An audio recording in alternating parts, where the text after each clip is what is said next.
Doctor Ambedkar ने इस्लाम, ईसाई या सिख धर्म की जगह बौद्ध धर्म को ही क्यों अपनाया? इस सवाल का जवाब इस वीडियो में तलाशने की कोशिश करेंगे। यह प्रश्न अक्सर लोगों की जिज्ञासा का विषय होता है कि आखिर हिंदू धर्म छोड़ने के बाद डॉक्टर बी.आर. अंबेडकर ने बौद्ध धर्म ही क्यों अपनाया? इसके बारे में कई तरह के भ्रम हैं। इस संदर्भ में अक्सर यह प्रश्न भी पूछा जाता है कि आखिर उन्होंने हिंदू धर्म क्यों छोड़ा और ईसाई या इस्लाम या सिख धर्म क्यों नहीं अपनाया। इन प्रश्नों का मुकम्मल जवाब डॉक्टर अंबेडकर के लेख बुद्ध और उनके धर्म का भविष्य में मिलता है। इस लेख में उन्होंने बताया है कि क्यों बुद्ध धर्म उनकी नज़रों में श्रेष्ठ है और क्यों यह संपूर्ण मनुष्य जाति के लिए कल्याणकारी है। मूल रूप में यह लेख अंग्रेजी में Buddha and the future of his religion नाम से यह कलकत्ता की महाबोधि सोसाइटी की मासिक पत्रिका में 1950 में प्रकाशित हुआ था। यह लेख doctor Baba Saheb Ambedkar writings and speeches के खंड 17 के भाग 2 में संकलित है। इस लेख में उन्होंने विश्व में सर्वाधिक प्रचलित 4 धर्मों बौद्ध धर्म, हिंदू धर्म, ईसाई धर्म और इस्लाम की तुलना की है। वे इन चारों धर्मों को अपने विभिन्न कसौटियों पर कसते हैं। सबसे पहले वे इन चारों धर्मों के संस्थापकों, पैगंबरों और अवतारों की तुलना करते हैं। वे लिखते हैं कि ईसाई धर्म के संस्थापक ईसा मसीह खुद को ईश्वर का बेटा घोषित करते हैं और अनुयायियों से कहते हैं कि जो लोग ईश्वर के दरबार में प्रवेश करना चाहते हैं उन्हें उनको ईश्वर का बेटा स्वीकार करना होगा। इस्लाम के संस्थापक मोहम्मद खुद को खुदा का पैगंबर घोषित करते हुए घोषणा करते हैं कि मुक्ति चाहने वालों को न केवल उन्हें खुदा का पैगंबर मानना होगा बल्कि यह भी स्वीकार करना होगा कि वह अंतिम पैगंबर हैं। इसके बाद डॉक्टर अंबेडकर हिंदू धर्म की बात करते हैं।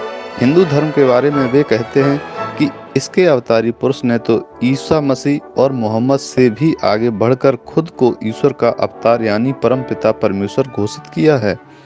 इन तीनों की तुलना गौतम बुद्ध से करते हुए डॉक्टर अंबेडकर लिखते हैं कि उन्होंने एक मानव के ही बेटे के तौर पर जन्म लिया, एक साधारण पुरुष बने रहने पर संतुष्ट रहे और वह एक साधारण व्यक्ति के रूप में अपने धर्म का प्रचार करते रहे।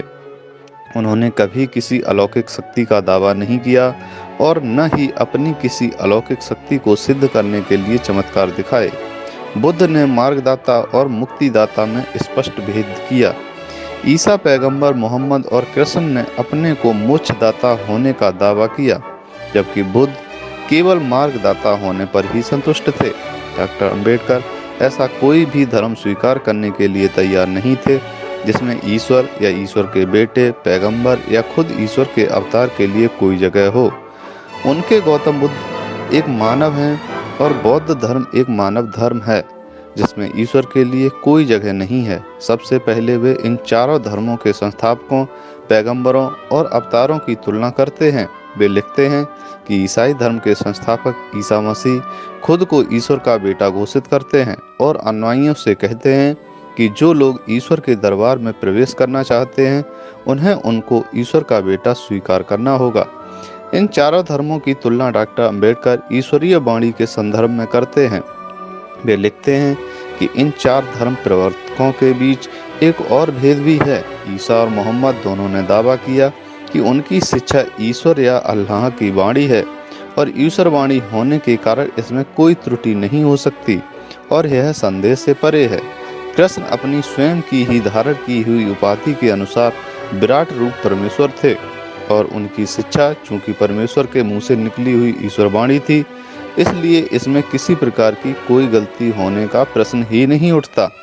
इन तीनों की तुलना बुद्ध से करते हुए अंबेडकर लिखते हैं कि बुद्ध ने अपनी शिक्षा में इस तरह के अंतिम सत्य होने का दावा नहीं किया। महापरिनिर्वाण सूत्र में उन्होंने आनंद को बताया कि उनका धर्म तर्क और अनुभव पर आधारित है। बुद्ध ने यह भी कहा है कि उनके अनुयायियों को उनकी शिक्षा को केवल इसलिए सही और जरूरी नहीं मान लेना चाहिए कि यह उनकी दी हुई है। यदि किसी विशेष समय और विशेष स्थिति में इस शिक्षा में से कोई बात सटीक न मालूम होती हो तो इसमें उनके अनुयायी सुधार कर सकते हैं और कुछ चीज़ों का त्याग कर सकते हैं अंबेडकर ने हिंदू धर्म छोड़ने की घोषणा 1936 में ही अपने भाषण जाति भेद का उच्छेद यानी एनहिलेशन ऑफ कास्ट में कर दी थी, लेकिन उन्होंने धर्म परिवर्तन 1956 में जाकर किया। इस बीच उन्होंने सभी धर्मों का अध्ययन किया और फिर अपने हिसाब से श्रेष्ठ धर्म का चयन किया। अच्छे और कल्याणकारी धर्म की उनकी खोज उन्हें बौद्ध धर्म तक ले गई, इसलिए उन्होंने अपने अनुयायियों के साथ बौद्ध धर्म ग्रहण किया।